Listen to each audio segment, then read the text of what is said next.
Makasih Bu. Ya, baik. Baik, sebelum kita ini ada pertanyaan dulu mengenai teorinya, mengenai apa ya, mengenai teorinya. Hari ini kita santai-santai saja. Saya akan bagi nanti di break room ya. Sebelumnya, apakah kalian sudah punya kelompok di kelas ini? Pasti sudah ya? Belum. Oh, belum. Oke. Oke, baiklah. Saya share screen dulu ya. Ya, hari ini kita akan simulasi ya, yang namanya simulasi berarti kita akan bahas soal ya. Bahas soal mengenai replacement cost dan metode di dalam evaluasi ekonomi pada UTS kemarin begitu ya. Itu berarti kan nilai langsung, manfaat langsung ya dari use value-nya, berarti kan ada nilai langsung dan nilai tidak langsung.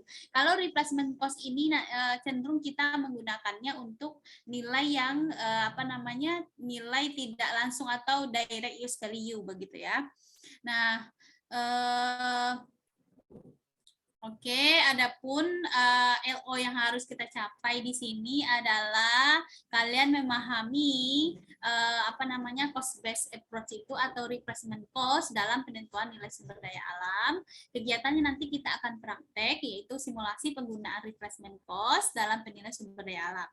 Nah, materi pembelajarannya yang pertama menyusun kebutuhan data, yang kedua memahami data, yang ketiga menghitung nilai sumber daya alam dengan menggunakan replacement cost approach, yang keempat interpretasi data, yang kelima menyajikan datanya. Ini tadi ya konsep penilaian sumber daya alam melalui biaya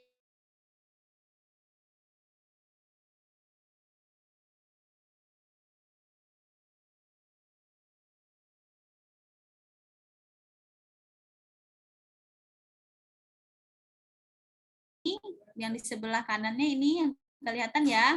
Nah, itu berapa biayanya begitu. Nah, ini terus kalau untuk tambak begitu ya, biasanya kan suatu mangrove itu atau misalnya sumber daya alam itu sebagai nursery ground. Nah, kalau nursery ground-nya nggak ada, kita mau menghitung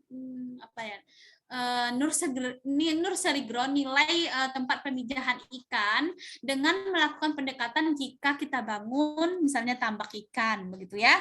Kalau misalnya tempat natural ekosistem alamnya sudah tidak ada, berarti kita untuk menghitung nilai ekonomi dari tempat pemijahannya itu adalah dari pendekatan pembuatan tambak, biaya dan tambak itulah yang kita gunakan. Terus yang hutan itu kan tempat keanekaragaman hayati. Jika hutannya tidak ada, misalnya kita akan membangun apa begitu ya. Nah, dari sistem buatannya itulah yang akan kita nilai berapa biayanya ya. Itu konsep dari replacement cost. Nah, tahapannya yang pertama mengidentifikasi dulu fungsi sumber daya alam yang akan dinilai. Fungsi hidrologi dari hutan misalnya ya. Yang kedua, menentukan pengganti fungsi sumber daya alam tersebut jika sumber daya alam tersebut tidak ada atau rusak sehingga fungsinya hilang. Yang ketiga, menyiapkan data fisik termasuk harga pasar untuk masing-masing komponen yang dibutuhkan. Yang keempat, menghitung jumlah nilai moneter untuk menciptakan semua fungsi atau manfaat yang diganti. Ini poin-poinnya. Fungsi lingkungan yang hilang dapat digantikan dengan teknologi pengganti atau pengganti buatan manusia. Yang kedua, kualitas dan kuantitas barang atau jasa pengganti sama atau mendekati kualitas dan kuantitas barang atau jasa lingkungan yang hilang atau rusak.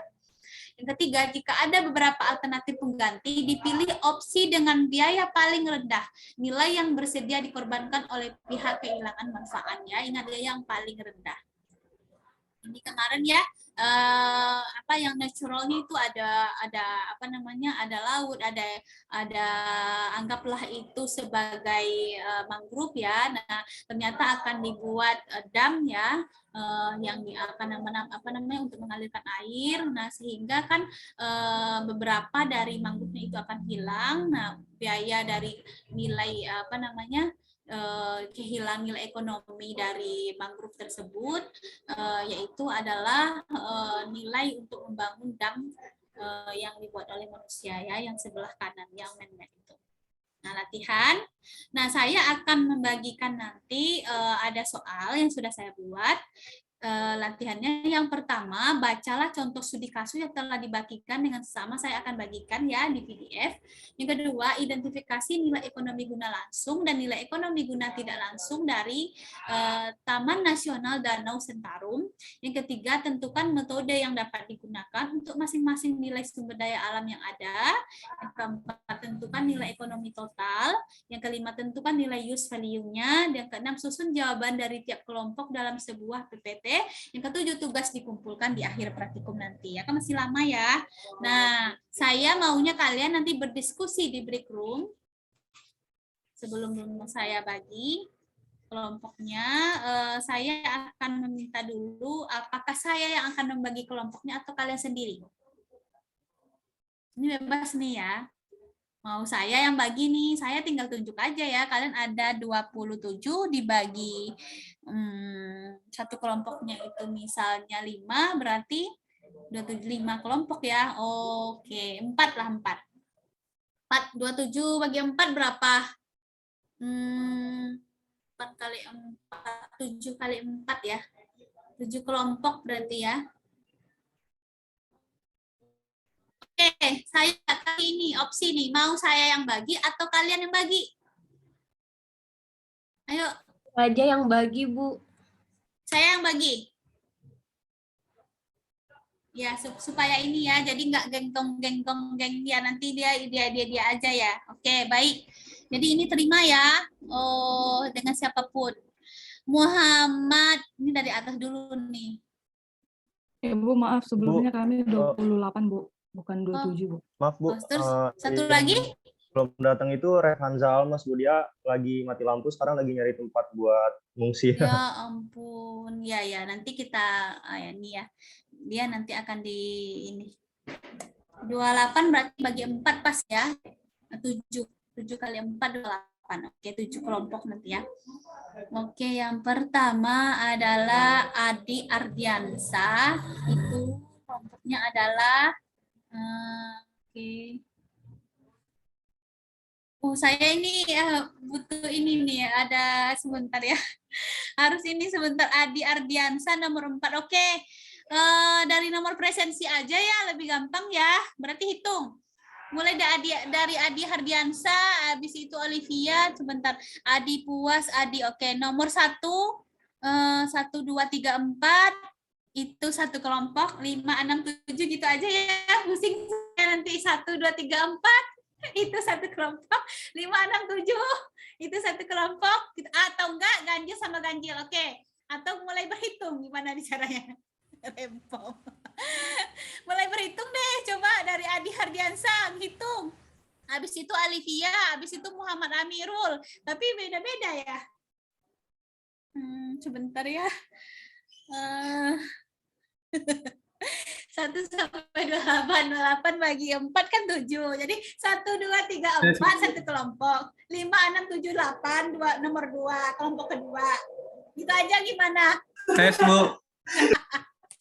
Ya, cocok nggak? Boleh saya mau random kelompoknya juga, Bu? Boleh. Tolong dong ya. Silakan Alif. Oke, Bu. Sebentar ya, Bu. Ya, ada ininya tuh, ada apa namanya kemarin saya lupa lagi. Ada apa sih namanya websitenya cara membagi kelompok itu, tapi saya lupa. Ayo tolong dulu lah Alif ya. Ini perempuannya ada berapa? Di sini kan sedikit ya perempuannya, banyak laki-laki di sini ya. Beda dengan IPB. Kalau di IPB itu kebanyakan perempuan. Nah, ini nih, ya. Oke. Random list ya.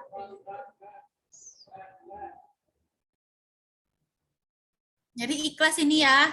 Ketemu siapa aja ya di kelompoknya ya.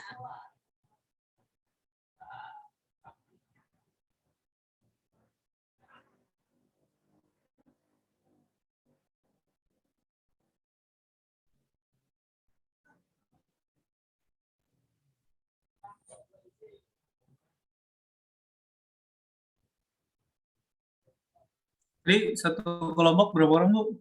4. Kalian 28 kan? Ya.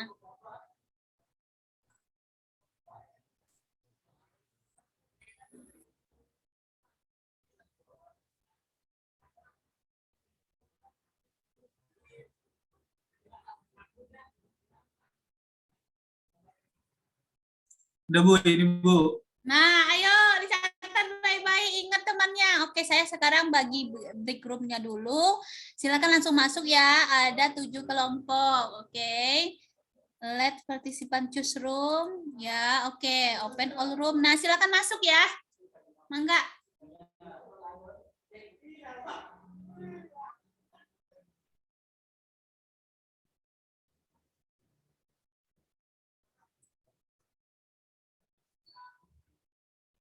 Soalnya saya kirim di chat ini aja ya. Atau gimana?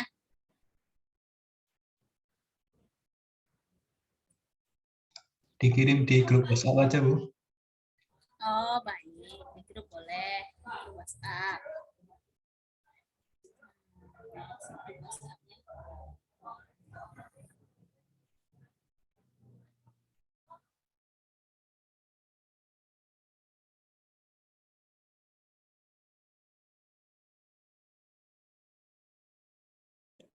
Kok di-record, Bro? Gimana? Kok di-record?